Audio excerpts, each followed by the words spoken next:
क्या आप चांद पर बैठकर पृथ्वी पर मौजूद एक मधुमक्खी को देख सकते हैं? नहीं ना, दुनिया की सबसे बड़ी दूरबीन हब्बल भी नहीं देख सकती। लेकिन वैज्ञानिकों ने एक ऐसी दूरबीन बनाई है जो चांद जितनी दूरी से पृथ्वी पर मौजूद मधुमक्खी को भी डिटेक्ट कर सकती है। यह है जेम्स वेब टेलीस्कोप। इसे हम अंतरिक्ष के जैसे भी कहें तो गलत नहीं होगा, क्योंकि ये टेलीस्कोप अंतरिक्ष में हमारे पास्ट की खुदाई करके हमें बताएगा कि अरबों साल पहले हमारा यूनिवर्स कैसा था। लेकिन साइंटिस्ट ने इस दूरबीन को किसी मधुमक्खी को देखने के लिए नहीं बनाया, बल्कि हमारे यूनिवर्स के अनसुलझे सवालों के जवाब ढूंढने के लिए बनाया है। ये सवाल कि हमारा ब्रह्मांड कैसे बना, ब्रह्मांड के बाहर क्या है, पृथ्वी के अलावा दूसरे ग्रहों पर जीवन है या नहीं।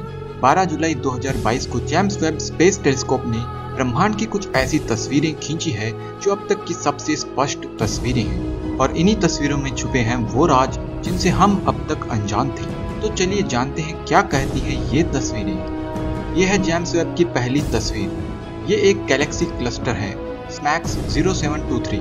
ये इमेज अब तक की सबसे डीप और शार्प इमेज है जो किसी टेलीस्कोप ने अब तक ली है।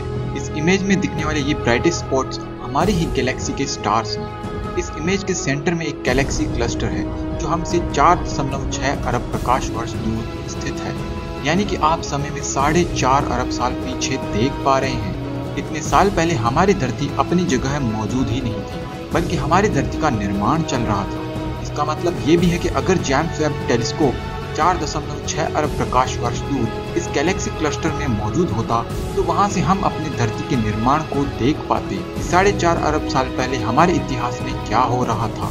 यह गैलेक्सी क्लस्टर काफी ज्यादा मासिव है, जिसकी वजह से हम इस गैलेक्सी के पीछे की गैलेक्सीज को भी देख पा रहे हैं। काफी ज्यादा मासिव गैलेक्सीज अपने पीछे से आ रही लाइट को बैंड कर देती है। इसे ग्रेविटेशनल लेंसिंग कहते हैं। इस वजह से इस इमेज में हम और भी काफी दूर की गैलेक्सीज को देख पा रहे हैं। इस गैलेक्सी क्लस्टर के चारों ओर जो आर्क्स आप देख पा रहे हैं वो आर्क्स ग्रेविटेशनल लेंसिंग की वजह से बने हैं। वो गैलेक्सीज जो इस क्लस्टर के पीछे मौजूद है वे हमारे यूनिवर्स में मौजूद गैलेक्सीज से बिल्कुल ही अलग है। जहाँ आमतौर पर हमारे यूनिवर्स में हमें स्पाइरल और इलिप्टिकल गैलेक्सीज मिलती है, वहीं यहाँ पर हमें डिस्टेंट गैलेक्सीज काफी रेगुलर शेप में दिखाई दे रही है। इस इमेज में रेड गैलेक्सीज काफी बिखरी हुई दिखाई दे रही है। जब वेब ने इन्हीं में से एक गैलेक्सी के स्पेक्ट्रम को ऑब्जर्व किया तो हमें यहाँ पर ऑक्सीजन, हाइड्रोजन और नियॉन गैस के होने के सबूत मिले, और ये गैलेक्सीज 13 अरब साल से भी ज्यादा पुरानी है। ऑक्सीजन होने का मतलब हो सकता है कि यहाँ पर कुछ ऐसे ग्रह मौजूद हो जहाँ हमारी पृथ्वी की तरह जीवन हो सकता है, क्योंकि ऑक्सीजन ही एक ऐसी गैस है जो हमें काफी रेयरली नेचुरल फॉर्म में किसी प्लेनेट पर मिल पाती है। पृथ्वी पर मौजूद ऑक्सीजन से जीवन पैदा नहीं हुआ, बल्कि पृथ्वी पर मौजूद पहली लाइफ ने ही ऑक्सीजन को पैदा किया है। ऐसे में इन गैलेक्सीज में ऑक्सीजन के फ्री फॉर्म में अवेलेबल होने का मतलब है कि यहाँ पर जीवन होने की काफी ज्यादा चांसेस हो सकती हैं। इस इमेज के अलावा नासा ने एक एक्सोप्लैनेट के स्पेक्ट्रम को भी रिवील किया है जो हमसे 1100 प्रकाश वर्ष दूर है। ये है वास्प 96b। इसे हम हॉट जुपिटर भी कह सकते हैं। इसका मास जुपिटर से लगभग आधा है, जबकि साइज में ये लगभग जुपिटर जितना ही है। वास्प 96b जो अपने पेरेंट स्टार से इतना करीब है कि इसे एक पूरी परिक्रमा करने में लगभग 3 दिन का ही समय लगता है, जिसकी वजह से इस ग्रह का टेम्परेचर 540 डिग्री सेल्सियस है। लेकिन जब जेम्स वेब ने इस स्टार के एटमॉस्फेयर को स्टडी किया तो पता चला कि इस एक्सोप्लैनेट पर वाटर मौजूद है, और वाटर होने का मतलब जीवन के होने की संभावना का बढ़ जाना। वेब की तीसरी इमेज में हमें एक ऐसे स्टार की मौत का रंगीन और हसीन दृश्य दिखाई देता है जो हमसे 2500 प्रकाश वर्ष दूर मौजूद है। नासा ने इसी नेबुला की 2 इमेजेस शेयर की है। एक है नियर इंफ्रारेड कैमरा और दूसरा है मिड इंफ्रारेड कैमरा। एक प्लैनेटरी नेबुला का फॉर्मेशन तब होता है जब एक सूरज जैसा सितारा अपनी बाहरी लेयर को अंतरिक्ष में छोड़ देता है। इस इमेज में आप यही देख पा रहे हैं, लेकिन वेब ने इसमें कुछ ऐसी चीज डिटेक्ट की है जो अब तक किसी टेलीस्कोप ने नहीं की। एस्ट्रोनॉमर्स का हमेशा से ये प्रेडिक्शन रहा है कि एक नेबुला के सेंटर में एक डाइंग स्टार मौजूद होना चाहिए।